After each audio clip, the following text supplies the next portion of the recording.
La novela requiere de un ritmo, un pulso, es como caminar o correr o nadar.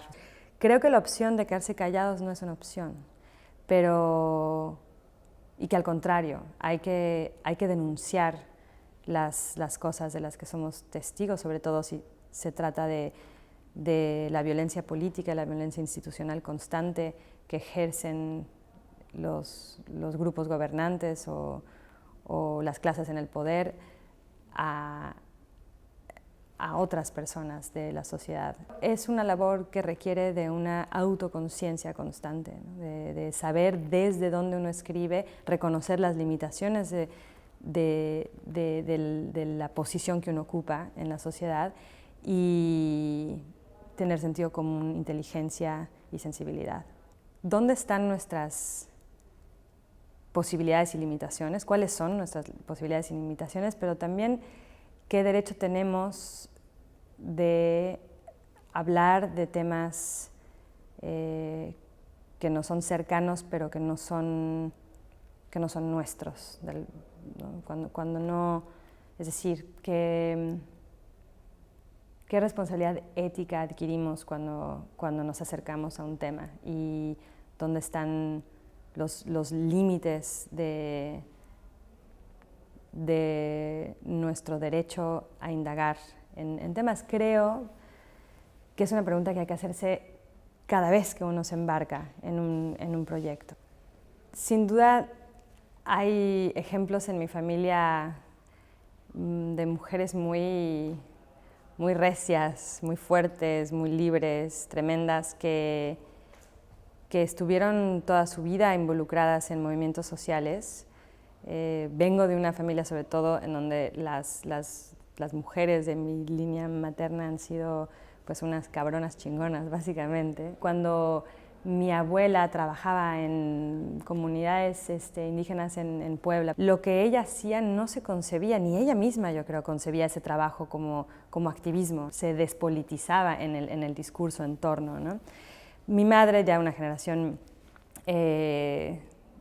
digamos, post muchas revoluciones, sí concebía, yo creo, su enorme labor en distintas áreas de México como una labor política. Me interesan los libros y las obras que a mí me lanzan al mundo y me generan curiosidad por el trabajo de otros, y trato de escribir libros que hagan lo mismo. Cada uno de mis libros, sin duda, ha requerido de mí un periodo de entender cuál va a ser la relación entre el proceso o el método y el resultado. Y me interesa sobre todo acortar la distancia entre el proceso y el resultado, es decir, que el proceso mediante el cual escribo un libro deje por todos lados en el resultado como sus huellas dactilares. Nunca sé cuando empiezo un libro en qué idioma lo debo escribir, salvo con la historia de mis dientes, que empezó como un proyecto muy específico de entregas semanales a una fábrica, a los obreros de una fábrica en México, una fábrica de jugos, la Jumex. Ahí era obvio que tenía que ser en español el intercambio, pero salvo en ese caso, siempre ha sido un absoluto caos mi proceso creativo en términos lingüísticos. Por lo menos un año en cada libro escribo notas en ambas lenguas, a veces empezando una frase en español and finishing it in English, ¿no? O sea, además eso, ¿no? Como que hay un como tartamudeo mental constante en el vaivén de mi cabeza entre las lenguas. Me pasa mucho que me preguntan cuánto hay de mí y de mi vida privada en mis novelas, y estoy francamente cansada de la pregunta. Sin duda creo que hay un sesgo de género. Supongo que estamos todos tan acostumbrados a la exposición del cuerpo y la intimidad femenina como producto de consumo masivo, que también en la literatura la gente se siente como con un derecho de ingresar en la intimidad y la privacidad de las escritoras. Y además, efectivamente, asumir que lo que escribimos es biografía, memoir, es de alguna manera desestimar nuestra capacidad imaginativa. Yo en los últimos años he pasado por un proceso de deseducación y reeducación, no solo en materia de discusión de género, aunque fundamentalmente, ¿no? O sea, yo siento que todavía cuando tenía 20 y tantos vivía convencida de que ya no vivíamos en un mundo ultramachista, que había machismos, pero que ya no era un mundo fundamentalmente machista. Y fue gracias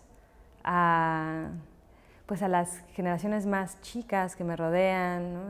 Mis alumnas, mis sobrinas, mi hija, y también a las amistades con mujeres que en estos últimos años siento que se han profundizado y se han constituido como un tejido social nuevo, que me hubiese encantado tener a los 20, pero bueno, por lo menos a los 30 ya existe. El espacio en donde vivo ahora y rodeada de mujeres es un espacio que se siente como uno de mucha seguridad, de mucha como paciencia y compañerismo. Eso va a requerir también, requiere de un trabajo constante. Cada vez que me voy a Estados Unidos siento físicamente un peso que me quitan de encima. Y lo dicen también mis amigos y amigas gringos. Sin duda se siente ahorita una presión atmosférica particular en el país. Pero al mismo tiempo nunca me había tocado vivir en un momento, en un país, en donde hubiese tanta energía y compromiso para frenar los embates diarios del gobierno actual. En un ensayo de Ursula Le Guin, en donde habla de las grandes instituciones que básicamente han definido el tejido social por los siglos de los siglos. La universidad, el gobierno, el ejército, la iglesia, instituciones todas verticales, todas imaginadas, creadas y dirigidas hasta hace no muy poco solo por hombres, ¿no? Y me gusta mucho pensar que en un mundo, todavía no el nuestro, pues, pero en donde las mujeres empecemos a reimaginar las instituciones mismas, ¿cómo podremos hacerlo de un modo en que no repitamos la violencia jerárquica de las instituciones en que hemos crecido, en que se desarrollan nuestras vidas siempre, ¿no? O sea, cómo buscar formas más horizontales, más fluidas, más cambiantes de vivir nuestra vida.